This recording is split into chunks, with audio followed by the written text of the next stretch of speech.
Annyeong! Welcome to Dollightful. At the request and collaborative efforts of my father-in-law, today I bring you a doll of Hua Mulan. One of the most well-known Chinese legends, Hua Mulan is hands down one of the coolest women in history. While it's up for debate whether or not she was a real person, the story lives on. You can trace the origins of the story as far back as the North Wei dynasty of 5th century China, where it was sung as a folk song known as the Ballad of Mulan. This was later transcribed sometime during the 6th century, which is the version you can Google and read today. Of course, I had to read translated versions. For this doll, I'll be creating Mulan in her warrior attire. I'll be using made-to-move Barbie for this project. With her realistic proportions and great articulation, she's the perfect base to use. Already rooted with black hair, too. Taking pure acetone, wipe away her factory paint with a couple of scooping motions with Q-tips and tissues. This is the first Barbie I've ever customized, so compared to Monster High, this head feels tiny. I remember Barbie's face molds being a lot flatter than this, so I was pleasantly surprised to see how beautiful the sculpting actually is. Rinse her face with some warm soapy water, then spray the doll with Mr.Super Clear to give the plastic some tooth and texture. Yeah, I know the way I masked her hair off looks a little crazy. Poor thing. Let her dry in a ventilated area for a good 30 minutes. After Googling some images of Chinese women to reference during the face-up, I finally worked up the nerve to start. I enjoy portraiture in the form of drawing and painting, but I've never tried a realistic face on a doll before. I was a little nervous. If you'd like to see some amazing realistic and portrait dolls, Sugar Charms Shop has some serious skills in that department. So after I suggested the eye shape and the eyebrows in watercolor pencil, I dab on a little pastel for the lips, cheeks, and eyes to start contouring the face, if you will. Sometimes face-ups feel a lot like makeup tutorials, don't they?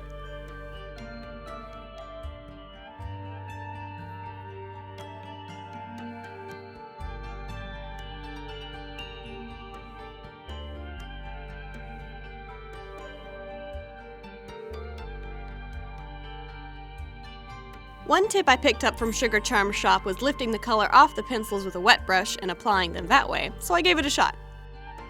It felt difficult to control at first, but I warmed up to it. On this small of a scale, it felt easier to apply color in small dabs and dots as opposed to drawn out lines.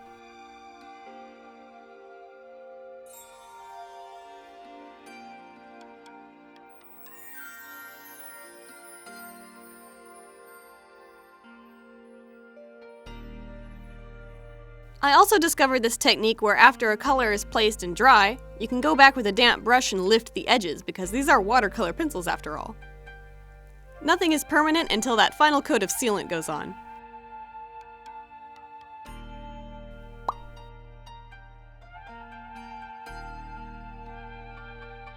Let's dab on those teeny tiny shines and the face is done. I felt like I was barely in control for most of this face-up, to be honest. She's not perfectly symmetrical, but hey, who is? Take a gloss varnish of your choosing and apply 2 or 3 coats to your doll's lips and eyes. Now let's shift gears to the clothing, armor, and weapons. Remember how I mentioned my father-in-law at the start? He was very involved with this project and made some impressive miniatures like her swords and knives, which he whittled out of chopsticks, and this incredible helmet made from scrap packaging lids in a grocery bag. My Shiabuji was a military man. He used to be a colonel and even taught history at one point, which is why I really tried to research this doll and make her as historically accurate as I could. He handed all the accessories and materials over to me to finish the job, so I'll do my best. Looking at her design layer by layer, the first thing I need to make are the basic robes, which I think are called the hanfu. I made a prototype out of scrap fabric to iron out problems with my pattern, then stitched together the final robe and pants. To form her armor, I cut the recycled lid material into strips and hot glue them to a form.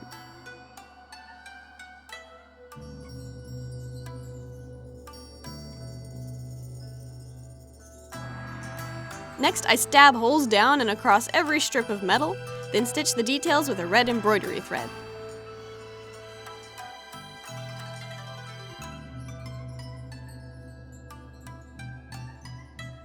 Not bad. A little ugly on the back, but we can hide that.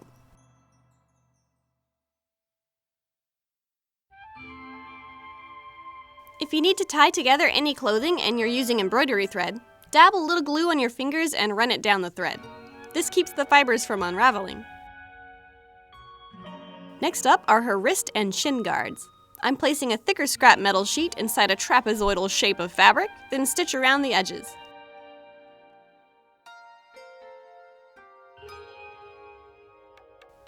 Now it can be bent into a cylindrical shape.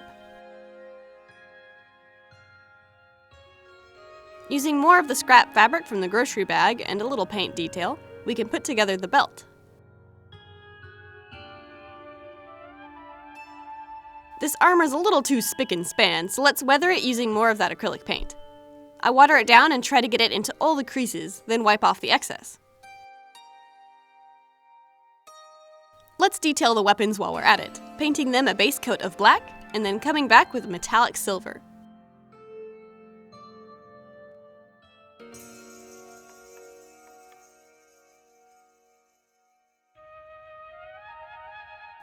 Apoxy suggested I put dragons on her arm guards, but that space was very small, so instead I painted a dragon onto her quiver. Lay down the main snaky shape in a dark silver, and then come back in and pick out details with the pure silver paint. Metallic paints can be a little expensive, but they're so worth it. The one I'm using here is Golden Brand acrylic paint. To sculpt some fancy details, mix equal parts Apoxy Sculpt, roll it out like dough, and form some shapes. For much of the armor, I did reference the 2009 Mulan movie produced by the Chinese.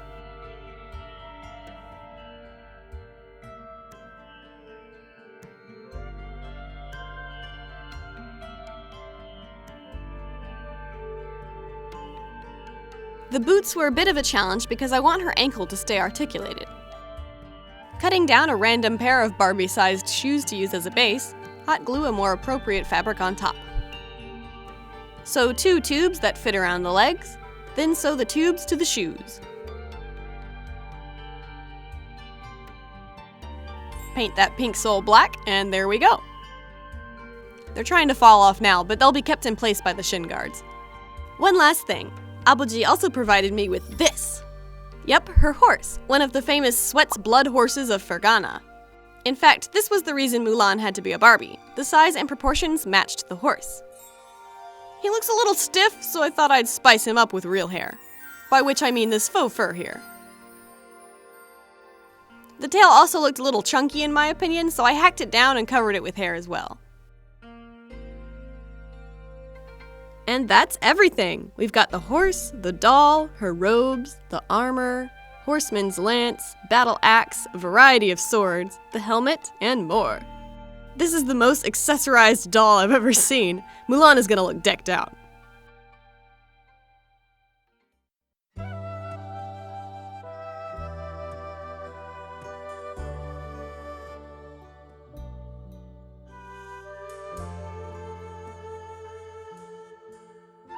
No, wait. Hold on. I wanted to call her done, but honestly, I don't like the doll. I was editing the video and staring at Mulan with discontent when my husband, who is a wise man, gave me some great advice.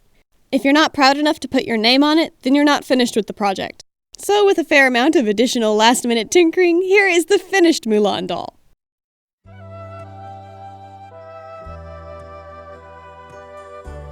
I'm really glad I pushed myself because now she feels finished. I cut off the hair and glued on black fur instead. The thinner hairs work better at this scale, and I like the loose strands look.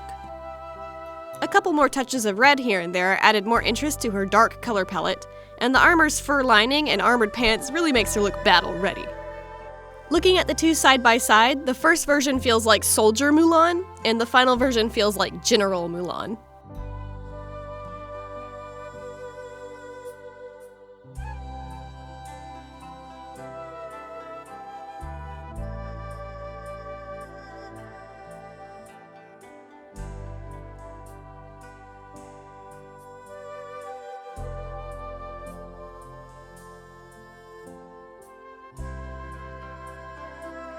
From the original ancient poem to Chu Rianhua's dramatized rendition, to Disney's animated film, the legend of Hua Mulan lives on.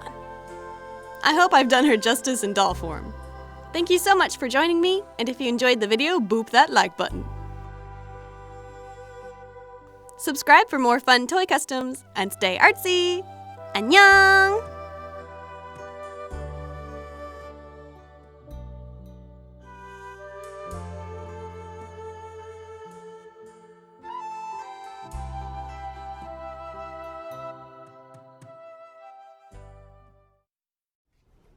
뭐 해, 저거?